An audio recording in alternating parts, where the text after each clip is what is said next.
Social media Patel Prahlad भाई।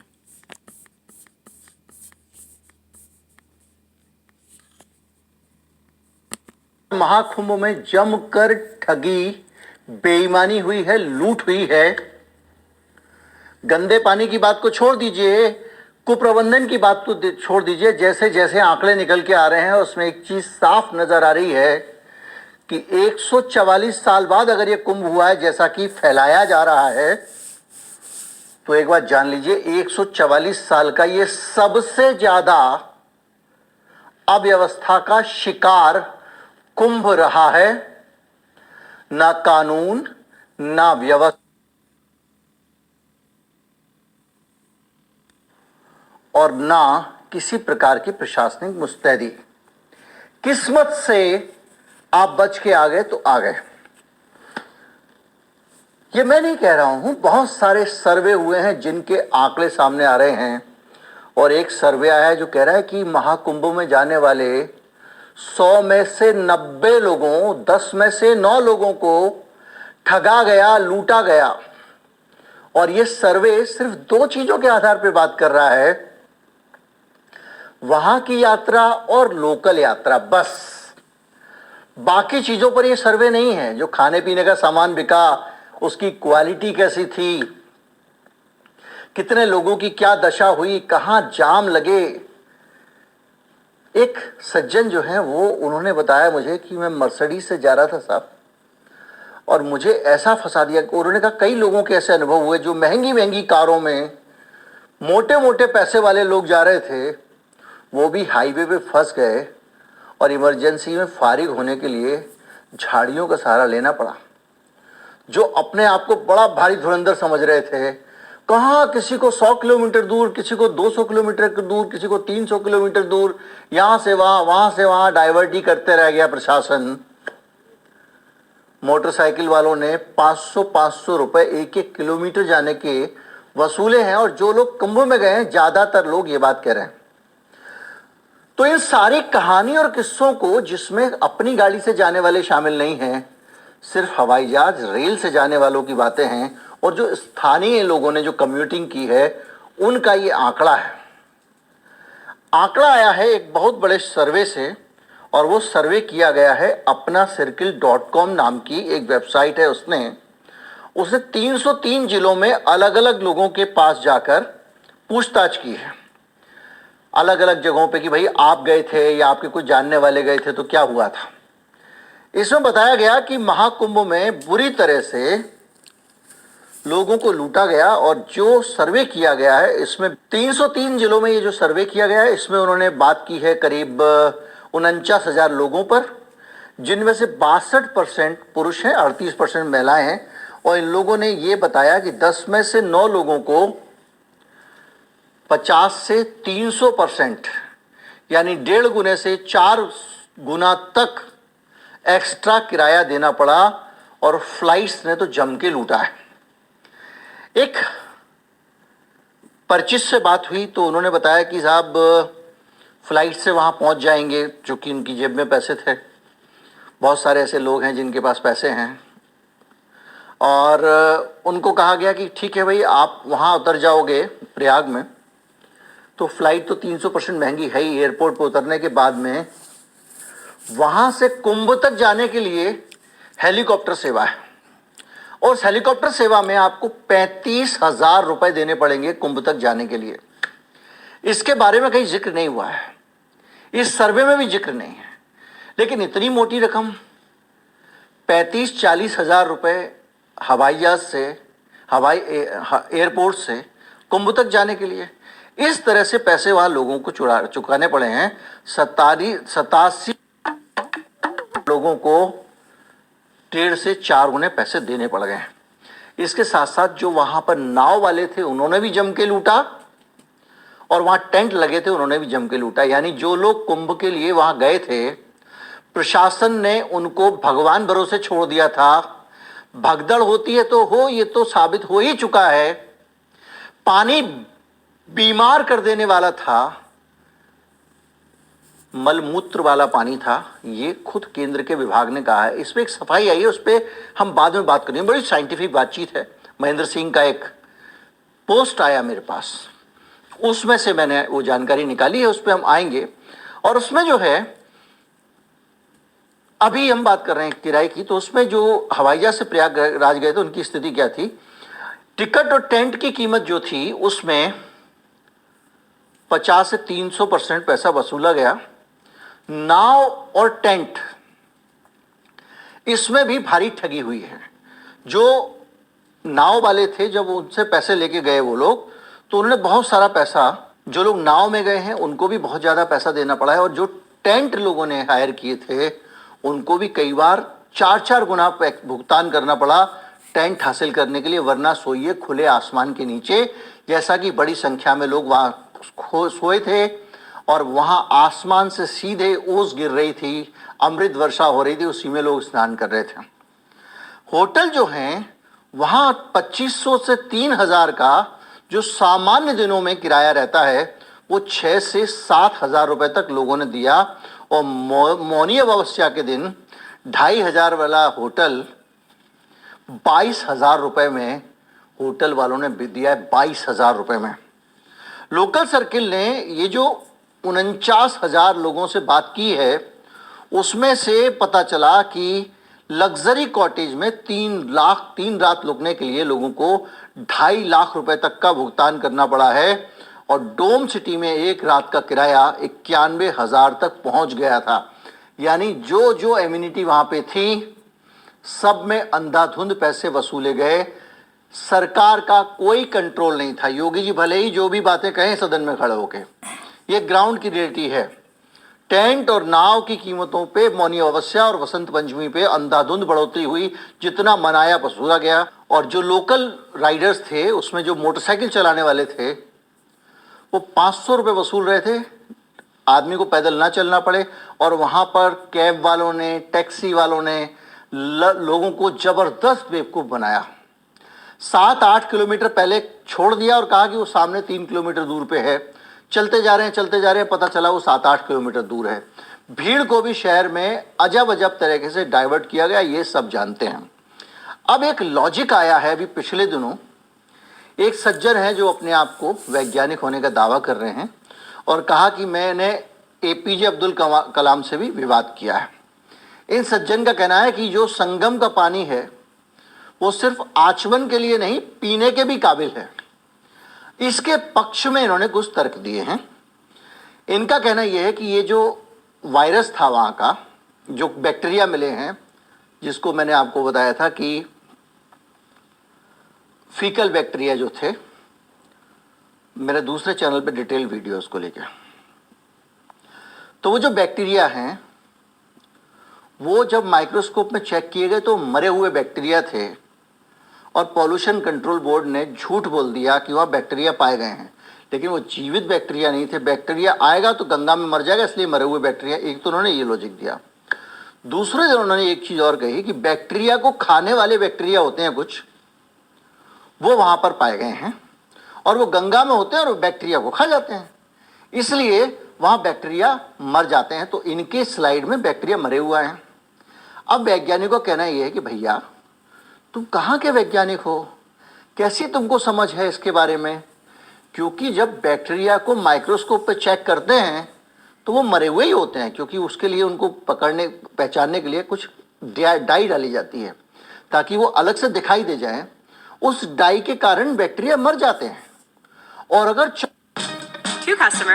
जीवित bacteria check करना है तो उसकी व्यवस्था बहुत हाई लेवल की है, और बहुत हाई लेवल के टेस्ट होते हैं।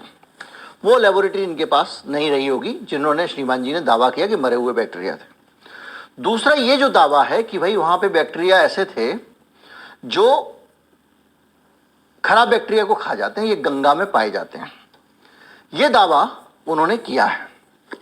इस दावे के पीछे सच्चाई क्या है? और सच्चाई ये है कि आज से 100 साल पहले कभी अंग्रेजों ने उसकी जांच की और पाया कि उस तरह के कुछ बैक्टीरिया होते हैं जो बैक्टीरिया को खा जाते हैं। अब क्या है कि वहाँ का पानी, चूंकि देखिए, अगर मोदी जी ने एक बार कहा नाले से गैस बनती है, तो देश भर का मीडिया एक ऐसे आदमी की तलाश में जुट गया था जो नाले से गैस बनाता हो। और कई वैज्ञानिकों ने यह कहना शुरू कर दिया था कि देखो भाई नाले से गैस बनती है, और उन्होंने बना के दिखा के कुछ भी दिखा के दे दिया। जब ये कहा अमित शाह ने और मोदी जी ने कि पकौड़े रोजगार है, तो देश भर के मीडिया वाले उन पकौड़े वालों की दुकानों की तरफ दौड़ पड़े जो मोटी कमाई करते हैं, और वहां से स्टोरी बनाकर लाए, देखो ये पकौड़े वाला इतने लाख कमाता है, ये सरोजनी नगर का। अब दिल्ली का सबसे फेमस पकौड़े वाला उसके पास पहुंच गए, कह रहे हैं ये रोजगार है। तो इस तरह से जब भी कुछ होता है तो एक वैज्ञानिक महोदय हैं और वो प्रयागराज में रहते हैं, और उन्होंने एक दावा कर दिया। अब वो क्या होता है कि कुछ तकनीकी सब शब्दावली वगैरह इस्तेमाल करके दावा कर दो, हालांकि ये सब पद्मश्री हासिल कर चुके हैं। और एपीजे अब्दुल कलाम से इनके प्रोफाइल में लिखा है इन्होंने संवाद किया था। क्या संवाद किया था, कई सवाल भी पूछ सकता है आदमी, हो सकता है लंबी बहस भी कर सकता है। बहरहाल संवाद किया था, क्या किया था, तर्क किया था, वो अलग बातें हैं। पर इन साहब ने जो रिसर्च दिया है उसको लेकर ओम थानवी, जाने माने पत्रकार हैं इस देश के, उन्होंने एक बड़ी अच्छी पोस्ट की है, पोस्ट किसी की साझा की है उन्होंने। उसमें इसके तकनीकी और वैज्ञानिक पहलुओं को बताया गया है। ये जो महोदय हैं इन्होंने ये कहा कि गंगा जल में बैक्टीरियोफेज नामक एक वायरस होता है। अब ये क्या होता है? ये एक ऐसा वायरस होता है जो बैक्टीरिया को भोजन बनाता है, यानी बैक्टीरिया को मार देता है। अब ये जो है 1868 में एक हैंकिन नाम के वैज्ञानिक थे जिन्होंने बैक्टीरियोफेज जैसे किसी वायरस की खोज की, और उन्होंने बताया कि गंगा और यमुना दोनों में ऐसे तत्व हैं जिसमें ये बड़े सारे बैक्टीरिया हैं जो खा जाते हैं। इसीलिए इनका पानी पीने वालों को भी एक बीमारी इतनी ज़्यादा नहीं फैलती जितनी फैलनी चाहिए। कब की बात है? 1886 की। अब कोई भी गंगा और यमुना का पानी पीता है तो बगैर आरओ का इस्तेमाल किए नहीं पीता है, क्योंकि सबको पता है डायरेक्ट पी लिया तो डायरेक्ट कनेक्शन हो जाएगा ऊपर वाले से। खैर 1915 और 17 के बीच में विलियम थॉट थे कोई, उन्होंने इस वायरस को ढूंढ निकाला। बैक्टीरियोफेज मतलब बैक्टीरिया को खाने वाला। खैर अब जो है ये बैक्टीरियोफेज पे तब से तमाम रिसर्च चली आ रही है, लेकिन ये जो पोस्ट है इसमें बहुत सारी बातें बड़ी खास बताई गई हैं। एक तो बैक्टीरियोफेज काफ़ी जटिल विषय है, ये जो वैज्ञानिक महोदय हैं इनके ऊपर की चीज़ है। दूसरा, इन्होंने ये दावा किया है कि जब हमने वो चेक किया अपने माइक्रोस्कोप में तो जो बैक्टीरिया मिले हैं, यानी प्रदूषण नियंत्रण बोर्ड ने जो बैक्टीरियाओं की उपस्थिति की बात की है वो मरे हुए बैक्टीरिया हैं, जीवित बैक्टीरिया नहीं है। यानी मलमूत्र के जो बैक्टीरिया उसमें मिले हैं वो जीवित नहीं है, मरे हुए हैं। और वो बैक्टीरिया मरे हुए हैं ये कहा है। तो इनका कहना ये है, जिन्होंने पोस्ट लिखा है, कोई महेंद्र सिंह जी हैं, कि भैया जब आप स्लाइड पे रख के बैक्टीरिया को चेक करते हो उसके अंदर कुछ डाई डालनी पड़ती है जिसके कारण वो अलग से दिखाई दे माइक्रोस्कोप में। उसमें बैक्टीरिया मर ही जाते हैं। जीवित बैक्टीरिया को देखने की अलग प्रक्रिया टेक्नोलॉजी होती है जो बहुत हाई एंड होती है, और वो कम से कम टेक्नोलॉजी भारत में बहुत ज़्यादा जगहों पर नहीं है। तो बैक्टीरिया की मौजूदगी का जहां पर भी पता लगता है मरे हुए का ही लगता है। अब बैक्टीरियोफेज वाली बात पे आते हैं। इसमें उन्होंने बड़ी सारी बातें कही हैं। बोले एक तो उस जमाने में शोध हुआ जब पानी नदियों का आमतौर पे शुद्ध होता था, और नदियों के किनारे इतना घनत्व आबादी का नहीं हुआ था, पहली चीज। दूसरा, इतना सारा सीवर भी और इतनी सारी गंदगी भी मानव जनित नदियों में नहीं मिल रही थी, ना गंगा में ना यमुना में। अब तो दिल्ली में यमुना का हाल देख लो, और दिल्ली से यमुना वहां जाती है प्रयागराज में। तो ऐसी स्थिति में आप ये कैसे कह सकते हो कि ये जो यमुना का पानी है ये शुद्ध है? लेकिन जो बैक्टीरिया फेज वाली जो तर्क है उसमें वो कह रहे हैं कि शुद्ध क्या है, तो जब आएगा बैक्टीरिया चाहे सीवर से आए कहीं से आए, और जो वायरस है बैक्टीरियोफेज वो मार देगा। Connecting transform. लेकिन इसके पीछे एक वैज्ञानिक तर्क है। धरती पे जितने भी जीव जंतु हैं, भले वो बैक्टीरिया हो, भले वो शेर हो, भले वो और इकोसिस्टम में से उससे भी ऊपर का कुछ हो, सब एक दूसरे को खाकर जिंदा है। हम जिंदा है, हम शाकाहारी हैं तो पेड़ों को खाकर जिंदा है। तो ऐसी परिस्थिति में दही खाते हैं तो हम जीवाणु को खा जाते हैं। तो ऐसी परिस्थिति में ये जो बैक्टीरियोफेज हैं, ये बैक्टीरिया को खाकर जिंदा है। तो ये कि ये जब बैक्टीरिया होंगे खाने के लिए तभी तो ये जिंदा है। अगर बैक्टीरियोफेज वायरस ये गंगा में मिल रहे हैं, इसका मतलब ये है कि गंगा में लगातार बैक्टीरिया भी आ रहे हैं जिनको ये खा रहे हैं। अगर ये बैक्टीरिया को ना खाएं तो बैक्टीरिया गंगा में क्यों आए? और अगर गंगा में बैक्टीरिया नहीं रह गए होते बैक्टीरियोफेज के खाने से, तो बैक्टीरियोफेज ही नहीं पाए जाते। आज बैक्टीरियोफेज जिंदा हैं, यमुना में पाए जा रहे हैं। अगर उनकी मौजूदगी है तो इसीलिए है क्योंकि वहां पर बैक्टीरिया है, उनको खाने के लिए भोजन मिल रहा है, तभी तो वो जीवित हैं। वो ऐसा तो है नहीं पार्ट टाइम में अपना जो है छोले भटूरे खा लेंगे, आज खाना नहीं बना तो होटल पे ऑर्डर कर देंगे। भाई उनको तो खाने के लिए बैक्टीरिया चाहिए, और बैक्टीरिया अगर नदी में नहीं होगा तो ये स्वतः मर जाएंगे। इसका मतलब ये है कि हर समय गंगा यमुना में बैक्टीरिया रहते हैं जिनको बैक्टीरियोफेज खाते हैं। एक और बड़ा सवाल है, क्या बैक्टीरियोफेज एकदम से हिंदुस्तान के 50-60 करोड़ की आबादी की बात तो सरकार कर रही है, यानी 50-60 करोड़ आबादी का मतलब ये 80% हिंदू वहां पहुंच गए। बाकी मुसलमान और दूसरे धर्म के लोगों को भी तो निकालना पड़ेगा आपको पूरी 140 करोड़ आबादी में से। तो इतने सारे लोग जब वहां नहाने गए हैं, वहां इन्होंने कुछ डेफिकेट भी किया है, अलग अलग तरह का अपना जो है मनुष्य है वो अपना भोजन खाएगा तो निकालता भी है, पानी पिएगा तो निकालता भी है, स्नान भी किया है। दांत, खाज, खुजली, एक्जिमा, छाजन सबके तो मरीज गए हैं वहां पे, और वो नहा के आए हैं। तो ये जो इतने सारे नए बैक्टीरिया डेवलप हो गए वहां पर, तो इतने सारे बैक्टीरिया को खाने के लिए अचानक से इतने सारे बैक्टीरियोफेज कहां से आ गए? ये अपने आप में एक ऐसा सवाल है जो ये कहता है कि ये आदमी तो कुतर्क कर रहा है, सिर्फ कि आचमन के योग्य, पीने के योग्य कहकर सिर्फ एक पॉलिटिकल तरीके से सरकार को बचाने की कोशिश कर रहा है।